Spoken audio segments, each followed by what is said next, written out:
Guards! Aye, aye, Captain. I can't hear you.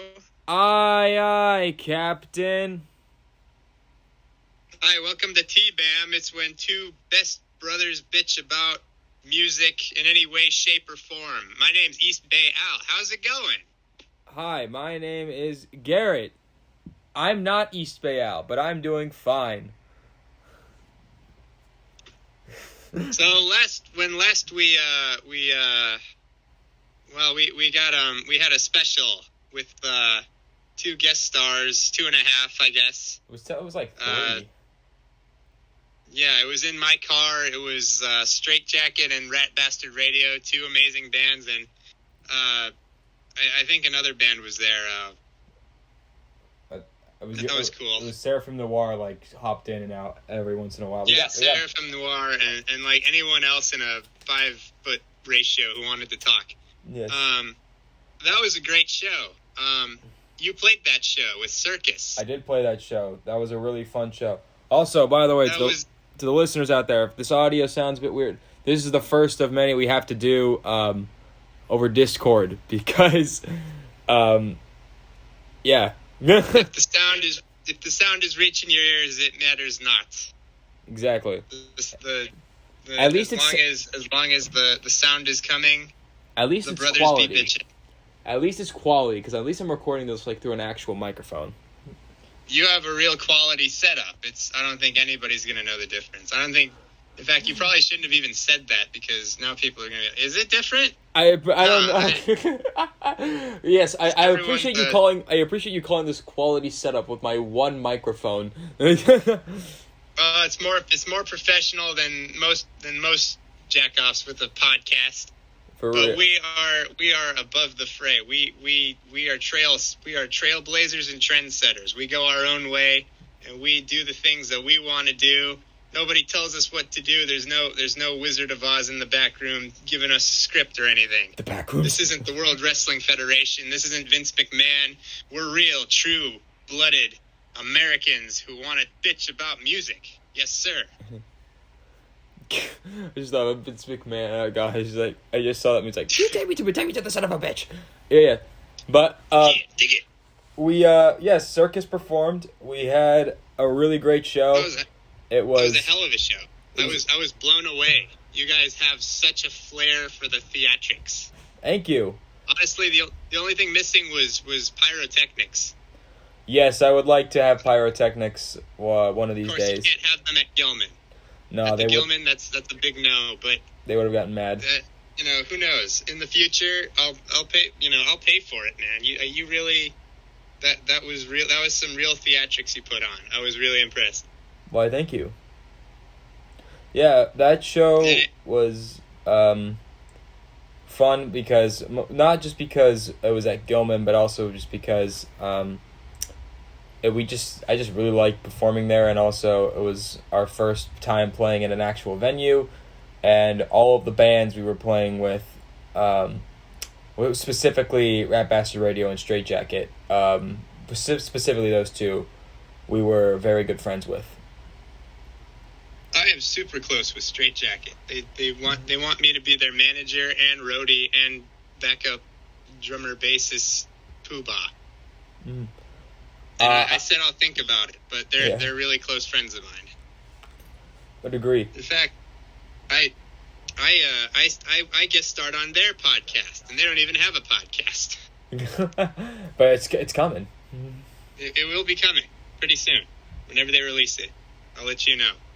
But yeah, and Rat Bastard Radio, I mean, just for that name alone, they're kings in my book. Yeah. I honestly thought that was like a local radio station. I had no idea they were a band until we got... Yeah, everyone says that. When I just knew they were a cool band, but everyone I talk to, when I say that band name, it's like, oh, what radio station are they? It's like, what? I didn't say that. It's all in the name. Yeah, I did not know they were a band until, ironically, the Gilman. It was December of 2022, and that was the first time I ever saw them, and I was like, oh, they're a band, and they're pretty sick. Yeah, but that was a really special show. I think they stole the Gilman sign for a minute. That was really They cool. still have it. They still have it. Wow. They're thieves. They stole from the project.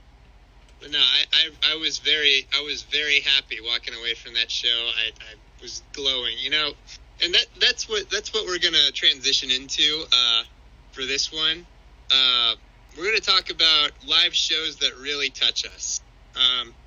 Just because, like, with this show, I was just like on cloud 9 driving back home, and I was like, man, what how have I?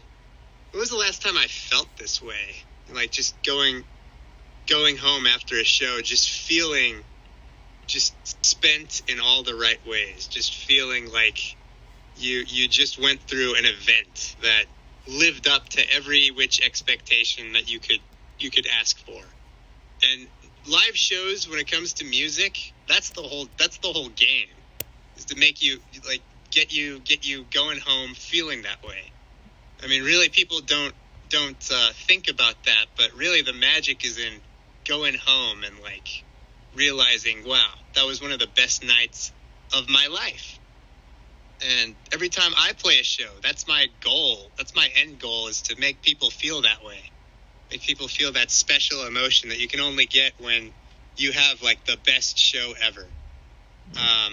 And I'll tell you, I've had that feeling many times, multiple times in my established career. It's a special thing when you're walking away, you're driving away from a show, and you just feel like it couldn't have gone better, possibly. It couldn't have possibly been better in any way. I couldn't have said that better myself. That was very well put, yeah. Live performances are an essential part to what we do as musicians, and I don't... Yeah, and it helps your game. It helps you perform better by going to shows, and, like, it's kind of like a comedian watching other comedians, or a writer watching movies. It's like it just makes you better. And when you're watching the best in the world, like, it does nothing but help you get to the place you want to go. And you go to more live shows than I do, honestly. Like, I've seen you post about all your, like, you go down to LA and see Guns N' Roses and what have you. Like, talk about that. Like, yeah, well, that's mostly well, if we're gonna talk about that, I have to talk about my dad, because my dad is the one who gets me to do all this. He's the one who helps me with all the, and supplies. He calls it doing my homework. He helps me do my homework, and so that's a great way of putting it. That's exactly what I mean. You're doing what it is. And he took me to many of the live shows that have shaped me. He took me to my very first concert, which was in April of 2013. I saw Bon Jovi at the MGM Grand in Las Vegas, and it was an amazing night. It was the first time I remember, like, just seeing someone I looked up to, like my idol, there in the same room with me, even if he was, like, a couple 100 feet away. I was like, damn. That sounds fun as shit. Yeah, and it doesn't matter how far away they are. You honestly, if the show is popping, you just feel a sense that they're just point blank to you. The music comes at you, and there's no distance. It's just good vibes. Mm-hmm. But only if the show is as good as it needs to be. Yeah. Like, that's important, of course. But, like, yeah, Bon Jovi in Las Vegas. You're making me jealous just by thinking of it. And it probably, it's already happened. It was one of the most. It was over 10 years ago, and it was my first live, like, legit concert, like, rock concert live, and it was incredible. And I talked about this on our very first episode. Life-changing concert for me. The most life-changing was when my dad took me to see Guns N' Roses at the Forum in Los Angeles, and I saw Slash rip into that 9-minute guitar solo, and I was like, that's what I want to fucking do. That's what I want to do for the rest of my life. Yeah, I remember. The way you described it was pristine. Mm-hmm. Like, Slash up there with his fucking hat and just shredding the fuck out of those strings and inspiring people. And that's really the whole game, is like, they tour, big time bands tour around the world so that you can see them and then be inspired by them and pick up a guitar. That's the whole game. That's when you get that big, the whole game is giving back, and you go around and you try to inspire the next generation to pick up a guitar, and maybe they'll be touring around the world and inspiring the next generation. That's how the game rolls.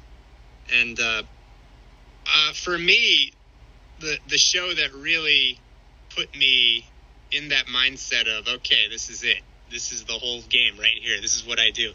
It was 2013. Was it was at the Greek Theater. I went and saw Green Day. It was practically a homecoming show. This was right after Billy Joe had his little breakdown. His guitar smashing. On the TV debacle. When he got fucking pissed at Justin Bieber or something. He lost his mind because, well, honestly, everyone says he lost his mind, but honestly, he had every right to do that because they literally cut his set for. I don't remember. They cut his set and he was on drugs, I think. Yeah, well, he was drunk and he smashed his guitar because they cut his set and he only had 1 minute left and he lost it, and then he went to therapy to get off the booze. And the next show, he came back to the Greek Theater in Berkeley, and me and my high school friend, who was a bass player of mine at the time, we were just in a little side project that played songs that we liked. We got tickets to this, and we lost it for 3.5 hours. We had the time of our lives, and Green Day just played pretty much every hit song from 1990 to 2013 at that point. They just played their whole deal, and it was the greatest night of my life at that point. It was like, this is what I want to do. Like, they were on point with the props. They threw t-shirts and water jizz guns into the audience. They were just rolling on all cylinders, and the music was on point. They played Going to Pasalacqua, which is one of my favorite Green Day songs of all time. Holy crap, that's a deep cut. Yeah, and it was just, I realized it was one of my first times that I encountered the pits, the pit, where you just run around, you act a fool, and you just try not to get killed. And for me, at the time, I was, I think I was like 16, 17. It was like I had become a man. It was like the village had sent me off on my journey, and they made me, take 3 days in the wilderness and make me claw my way back. That's what it felt like. It was like I was becoming a man. But it was only 3 hours, but it just felt like a moment in time that I'll just never forget. That was my, and there were a lot of other shows like after that kind of had the same kind of feel, but for me that was the first one that just set me off on my way. And it was just, the night that made me realize live shows are magic. Like, yeah, they're just amazing. I'm picturing that now. I'm picturing that. Yeah, I mean, first pit I was ever in, actually was at a Green Day show. So, yeah, I know that feeling. And also, you feel mature. it's so weird because you're acting immature, like running and pushing people in a circle, and then you're like running into each other. And but you feel like, I don't know, you just feel alive. It's all in good fun though. Like everyone's got your back. Like there's, everyone's Unless you're in a crowd there for the same reason. Yeah, everyone's there for the same reason. And honestly, that was like the first big show because it was huge. The Greek Theater is huge, and when you're in there, it's like there's a lot of people. But I've had the same feeling in smaller venues, in smaller gigs, that just feel amazing. I'll give you an example. One of my first 924 Gilman shows was there was a French band all the way from France. I forgot what they were called, but they absolutely murdered. And then there was a Latino band called Piñata Protest, and they're getting big. Oh, I've heard of them. They're still like, yeah, them with an accordion player, and it was like insane. They were crazy good, and after them was an old time band. They're called Corrupted Morals, and they've been a band since 1986 when the Gilman first opened. So that was one of those special Gilman nights that, you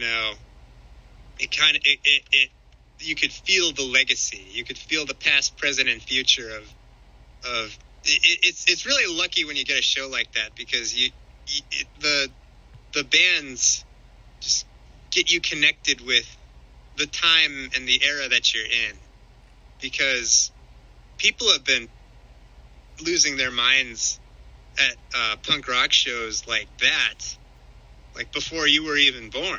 Oh, absolutely. And to think about that is it's really humbling, and it's also very enticing and exciting because it's very comforting to know that we'll never stop doing this as a culture. Like the young people of today will always carry the torch and keep running around in circles like crazy people. I've seen photos of the 1970s and the 1980s of like punk rock shows, and the kids back then look exactly like the kids now. They do. It's crazy. It's crazy to think about. And hey, you and I, we'll keep going to shows. I mean, for sure. This is what we do, so. Yeah, absolutely. And it's part of just what makes the magic happen. Is also not only that, but just because everyone else that's there is there for the same reason. Everyone's there because they want a piece of that magic, or because they are seeing a band that creates the soundtrack to their lives. They're creating music that will stay with them for the rest of their life, and I think that also adds to it. And it always sucks when you go and there's like someone who's like obviously doesn't want to be there, or they were dragged. It's like, well, that'll suck. Okay, well, I'm sorry. But yeah. I love the ones where everyone's there for for the same reason, and everyone's just happy. Everyone's so happy. A recent concert I went to about a month ago, I wouldn't say this one was like my favorite, but it was definitely a memorable one. I went with my friend Yana to go see Powerwolf at the Regency Ballroom in San Francisco, and this was their first time ever coming to San Francisco, and I wasn't, I knew about them, and I wanted to go because I wanted to see them, and I learned while I was there, this was their first time coming to America, and everyone in that crowd, except for Yana, because she's from the UK, but everyone else in that crowd and everyone I talked to, it was their very first time seeing Powerwolf, and they were all like big fans, and it was just such a special moment for everyone, because everyone in that crowd was just anticipating when they came on stage, and everyone was just so happy throughout the entire night. That sounds really fun. Mm-hmm. Yeah, I've been to the Ballroom. That's a nice venue. In fact, I went there see Andrew WK, who's one of my favorite live performers. That was another one that I walked away from just on cloud nine. Andrew WK, for those of you who don't know, is an insane party animal, and that's like his deal. He's one of the weirdest. He's had one of the weirdest careers in the music industry, and I love it because he hosted a Cartoon Network show called Destroy Build Destroy. Wait, that was him? His music, yes, that was him. Oh my God! His music has gone everywhere from like the Jackass theme song to Madden soundtracks to he had a new album out in 2017, and that kind of put him back on the map, and he had like he had like all these late show he did the rounds on the Late Show, and now he's dating Kat Dennings. Bruh. Yeah, so like this dude's been everywhere. He's done everything. I love his first album more than almost anything. Like, it's one of my favorite albums of all time. His album I Get Wet. It's just party hard, just slaps. And when I saw it live, it was a different animal. Like, this dude is as insane as his music is. Like, and not only that, the dude is incredibly wise. Like, he has like insane insight into pretty much anything. He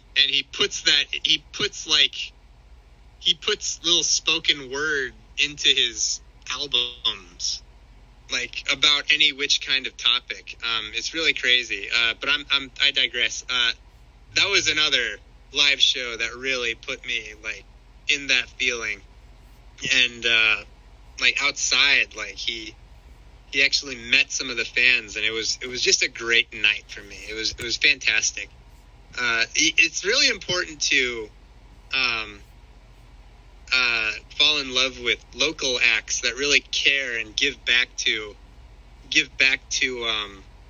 their fans, because big time pop stars and rock stars usually won't, because there's so many fans that it'll probably turn into like a mob scene if they do. So like local acts that like really like make an effort to meet their fans, that's special.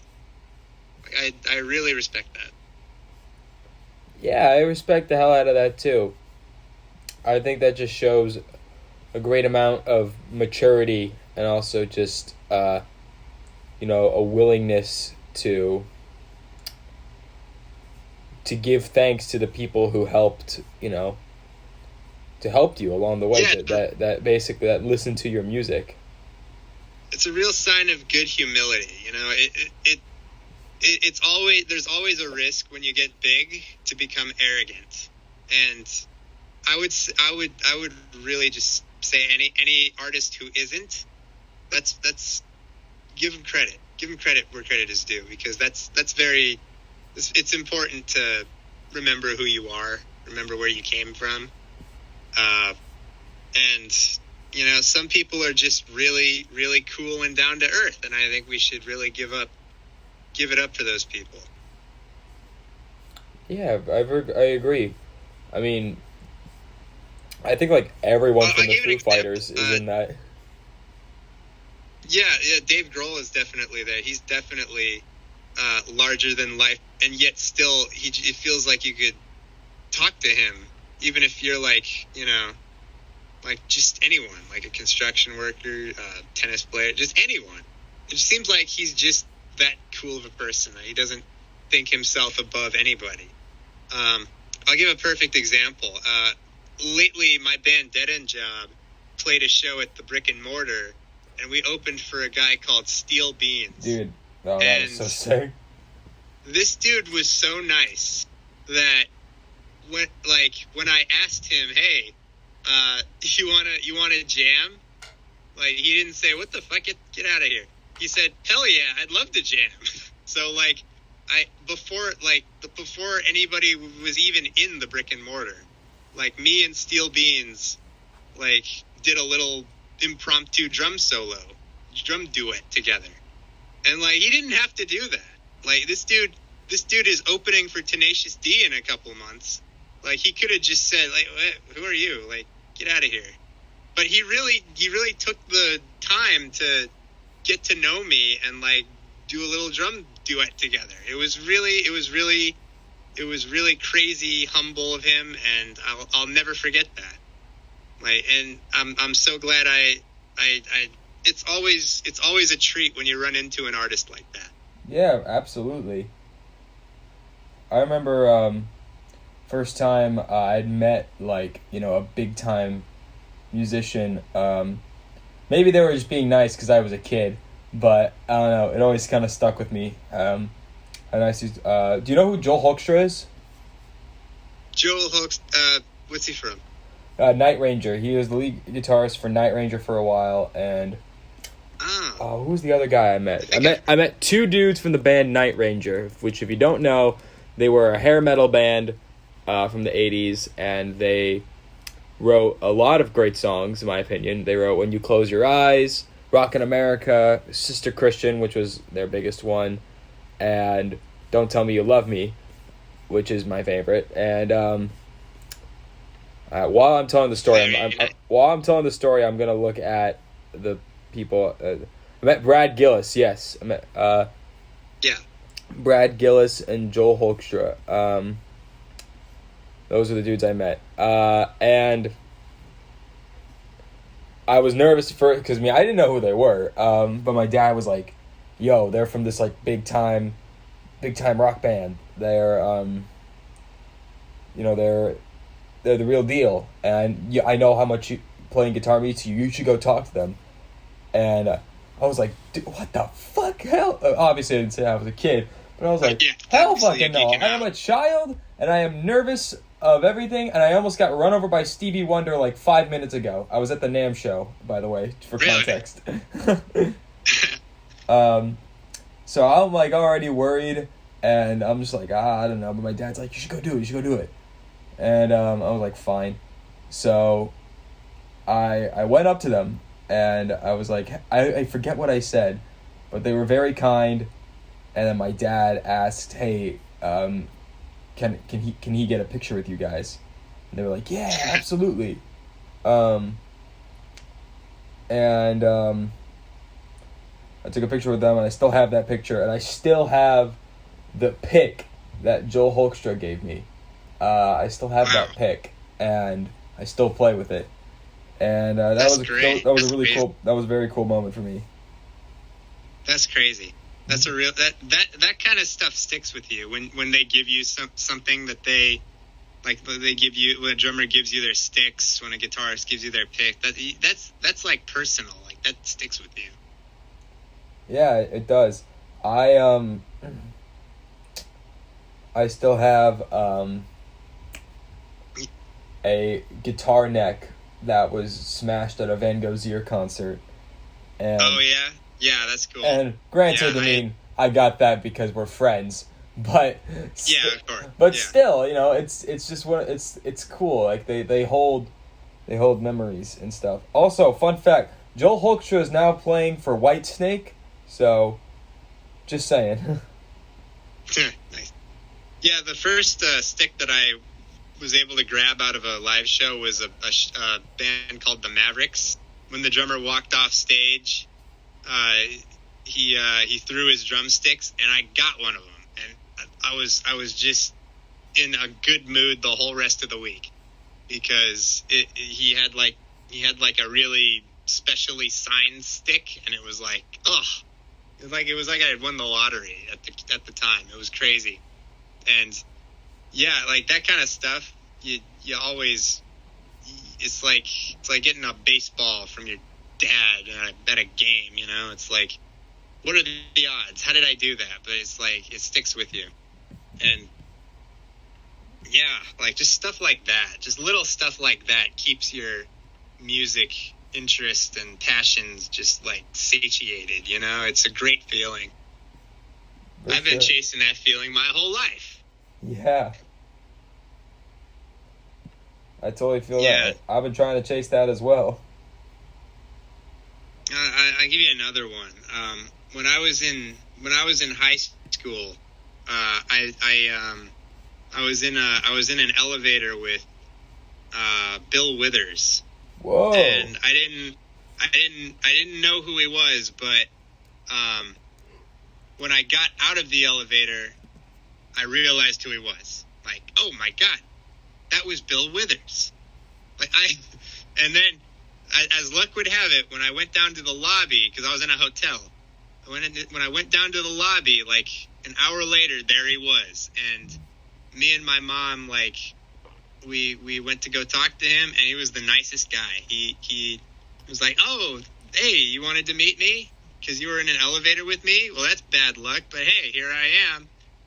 And yeah, he really was nice. And like that's another thing. Like old rock stars, I'm pretty sure they love interacting with people because they're just used to it now. They love the fact that they have like fans. And yeah, I mean, when it comes to him, like, he was like an open book. He was really, really passionate about how much, like, I wanted to meet him. So yeah, like, it's always fun to have little stories like that. Like, if you want to meet a live band after their show, take it from me. Like, go ahead and do it. 'Cause like, sometimes, like, when I play a show and, like, nobody comes up and, like, says, hey, man, nice drumming. And I kind of feel like, there more I could have done. So when somebody does, it's like, oh, yeah, that was a cool show. Anyway, just little stuff like that. Music is a social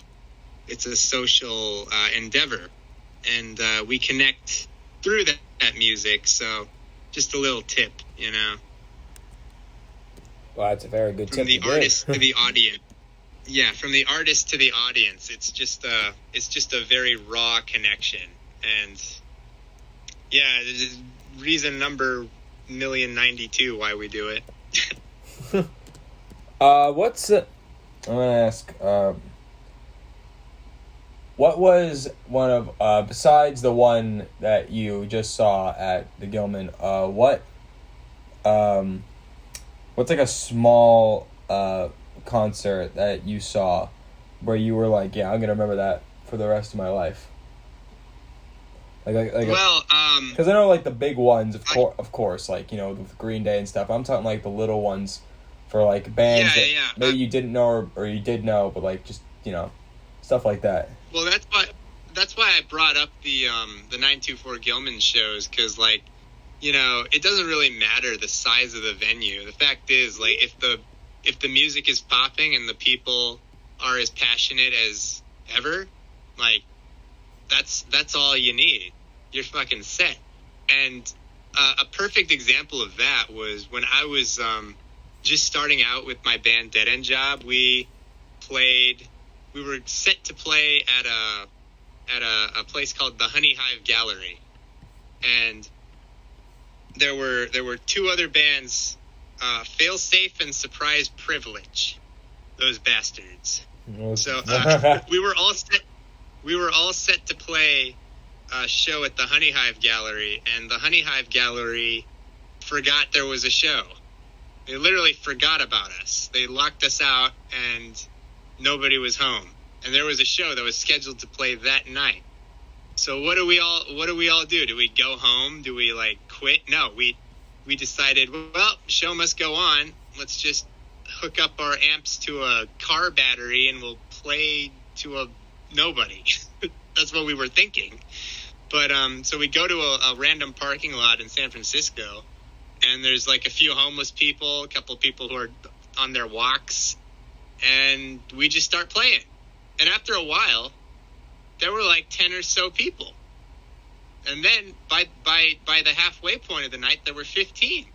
Mm-hmm. And we didn't advertise that we were playing there. We just played music because we wanted to. And the people who were just walking by and the homeless people that were there, like, they took notice and they had a blast. Everyone was like, "Hey, that was awesome." That was one of the best impromptu small shows that I've ever been. Like, the heart was there, and that was the first. They called it the shit show in the park, I guess, later on. I don't know. When we played it, it was just, we played in a parking lot. It was awesome. So, you know, that was a example of a really small collection of people with, like, a really small collection of bands. We just played music and the people reacted. People responded well. It was a great show, and it came from nothing. It came from a guy that forgot to open the door that night. It was really, you had to see it to believe it. It was nuts. Like, how do you just fucking forget a show? I hear they're still doing it. So. Well, then I guess hopefully we never get a show booked there. What is it called? Yeah. Shit show in the park. No. The venue. The venue. Oh, the Honey Hive Gallery. That's not there anymore. That didn't survive COVID. Oh, ha. Yeah. It took it took some of our money, though, because they had, like, a little fundraiser that didn't go anywhere, and some of us were dumb enough to give, like, a lot of money to it, so, oh well. RIP. Bad financial decision. You live and you learn.